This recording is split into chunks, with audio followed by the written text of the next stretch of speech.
Pero aquí hay algo que no está muy claro. Dice, para que cada uno reciba lo que haya, según lo que haya hecho, sea bueno o sea malo, bueno o malo. Otra vez, quiere decir que no están perdonados todos mis pecados. Puedo hacer lo malo todavía después de ser salvo, pero no es que el Señor nos dice que cuando Él nos perdona nuestros pecados, nos perdona todo, ya no tenemos nada de qué preocuparnos porque estamos limpios. Sí, eso es cierto, pero todavía aquí no está del todo claro, eso no lo explica aquí todavía. Podemos entonces hacer algo malo, pero que no es pecado, pero de todas formas es algo malo. ¿Tenemos entonces algo de que preocuparnos? Bueno, todavía no nos queda del todo claro. Vamos a ver otras citas para que nos despejen un poco esta duda. Por ejemplo, en la carta a los Romanos, en el versículo 14, nos dice, pero tú, ¿por qué juzgas a tu hermano? O tú también, ¿por qué menosprecias a tu hermano? Porque todos compareceremos ante el tribunal de Cristo. Aquí nos está diciendo que, bueno, no tienes que adelantarte a hacer juicio, no te toca a ti, sino que todos vamos a ir al tribunal de Cristo y ahí es donde vamos a ser juzgados. Dice, de manera que cada uno de nosotros dará a Dios cuenta de sí. Y aquí Pablo nos dice que todos compareceremos. Si todos vamos a estar en juicio, y esto es para los creyentes, y cada quien va a dar a Dios, cada uno de nosotros, nos dice, va a dar a Dios cuenta de sí. Así que, si cada uno va a dar cuentas, ¿por qué preocuparnos nosotros en enjuiciar a alguien? ¿No? Y este era el tema que habíamos visto la vez pasada. Y esa es también la conclusión de Pablo en este siguiente versículo, donde dice en el versículo 13, así que ya no nos juzguemos más los unos a los otros, sino más bien decidir no poner tropiezo o ocasión de caer al hermano. Recordamos lo que nos decía lo que enseñaba nuestro Señor, decía, no juzguéis para que no seáis juzgados.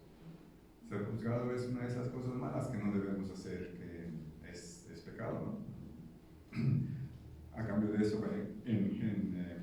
no debemos juzgar, sino más bien debemos decidir, dice aquí en el versículo 13, no poner tropiezo, es decir, no provocar al hermano a que peque o a que se sienta mal, sino se trata de ayudarnos unos a otros, no de hacer sentirse mal a los otros para nosotros sentirnos mejor que otros. No, se trata de funcionar como miembros de un solo cuerpo que se ayudan entre sí. Nuestro hígado no está en contra de nuestro corazón, ni nuestro corazón está en contra de nuestro páncreas, sino que todos se ayudan entre sí. Todos, a pesar de que seamos diferentes, todos nos ayudamos entre sí. No tenemos por qué criticarnos unos a otros, ni por qué juzgarnos unos a otros. Y bueno, entonces este versículo de Romanos nos dice que todos vamos a comparecer y cada uno no nos explica algo diferente de lo que ya sabíamos, ¿no? O sea, es un juicio personal, pero es un juicio personal para creyentes. ¿Por qué? Bueno, en la primera carta a los Corintios, en el capítulo 3, nos habla de este juicio para los creyentes, con un poco más de detalles. Dice en la primera carta a los Corintios, el capítulo 3 y versículo 12, y si sobre este fundamento alguno edificare oro, plata, piedras preciosas, madera, heno, hojarasca, la obra de cada uno será manifiesta. La obra de cada uno, cual sea, el fuego la probará. Y este fundamento del que está hablando en este contexto es el Evangelio de Cristo. El Evangelio de Cristo es lo que aceptamos como buenas nuevas, reconocemos al Señor como nuestro Salvador, aceptamos la gracia y entonces a partir de ahí empieza nuestro proceso de santificación. Al aceptar el Evangelio tenemos nuestra justificación y después empieza la santificación. ¿Cómo vamos a edificar? Vamos a edificar, primeramente es la pregunta. Y continúa diciéndonos en el versículo 14, si permaneciere la obra de alguno que sobreedificó, recibirá recompensa. Si la obra de alguno se quemare, él sufrirá pérdida, si bien el mismo será salvo, aunque así como por fuego. Bueno, aquí hay un poco más de detalles. Esto es la forma en que el Señor va a evaluar nuestro edificar, teniendo como base el Evangelio. ¿Qué tan en serio hemos tomado el Evangelio? Porque el Evangelio no es nada más, sí, están perdonados sus pecados, sino después sigue esta fase de santificación, ¿no? ¿Qué tan en serio hemos edificado? ¿Qué tan en serio hemos tratado de parecernos cada vez más a nuestro Señor Jesús? Y nos dice algo que nos quita un poco la atención, ¿no? Dice, Él mismo será salvo. Él mismo será salvo. Así que nuestra tarea es edificar, pero si no lo hacemos bien o no lo hacemos, no vamos a perder la salvación. Eso nos tranquiliza un poco, ¿no? Por tanto, este juicio, podemos decir, no es un juicio de condenación y de salvación, sino es un juicio para determinar la recompensa nada más. Y para determinar la recompensa, lo que se somete a prueba es la obra que alguien haya construido en base al Evangelio, ¿no? Pero, ¿a qué obra se refiere? Y hay otra cosa, ¿no? ¿Qué es exactamente esa obra? Vamos a ver. Y también dice que si esa obra no vale, vamos a sufrir pérdida. Pero vamos por partes. Vamos a ver primero de qué obra nos está hablando aquí exactamente.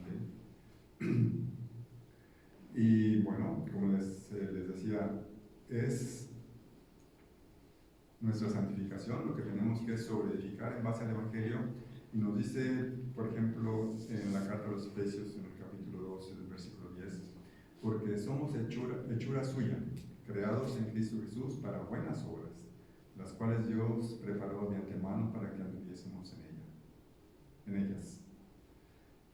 Estas buenas obras son precisamente todo ese proceso de santificación que el Señor quiere por el que pasemos. ¿Para qué? Pues Él tiene ese proyecto en nuestras vidas, que nos parezcamos cada vez más a nuestro Señor Jesús. Él quiere moldearnos en la imagen de su Hijo. Recordemos, Él es el primogénito entre muchos hermanos. No hay jerarquías en la familia de Dios. Está nuestro Señor y sus hermanos. Nos parece un poco extraño, ¿no? Estamos nosotros acostumbrados siempre a jerarquías y muchas jerarquías, ¿no? Jefes y subjefes hasta llegar hasta lo más bajo, hasta la base, ¿no? Pero nuestro Señor quiere que nos parezcamos a nuestro Señor Jesús, el primogénito entre muchos hermanos. ¿Y cómo nos vamos a parecer? Bueno, ¿cómo es nuestro Señor? Él vino a servir, no a ser servido. Servicio es una de las características que tal vez nos cuesta trabajo. Humildad. El Señor es más humilde de corazón. Y el Señor, recordamos, cuando vino a servirnos, Él se hizo obediente hasta la muerte, ¿no? Súper obediente al Padre. Y ahí es por donde empieza todo, la obediencia. Recordamos, por ejemplo, una parábola que usó nuestro Señor para ilustrar la importancia de ser obediente a sus palabras, ¿no? En el Sermón del Monte, en Mateo 7, nos dicen, a partir del versículo 24 al 27, nos dice: cualquiera pues que me oye estas palabras y las hace. Aquí vemos la base del Evangelio, el que oye estas palabras del Evangelio y las hace, entonces a este le va a ir bien. Pero el que me oye estas palabras y no las hace, dice, va a ser grande su ruina. Y habíamos dicho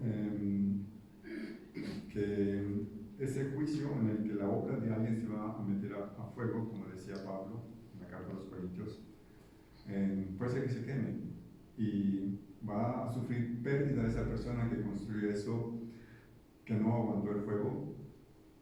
Y aquí el Señor dice, el que no hace estas cosas que yo estoy diciendo va a sufrir una grande ruina.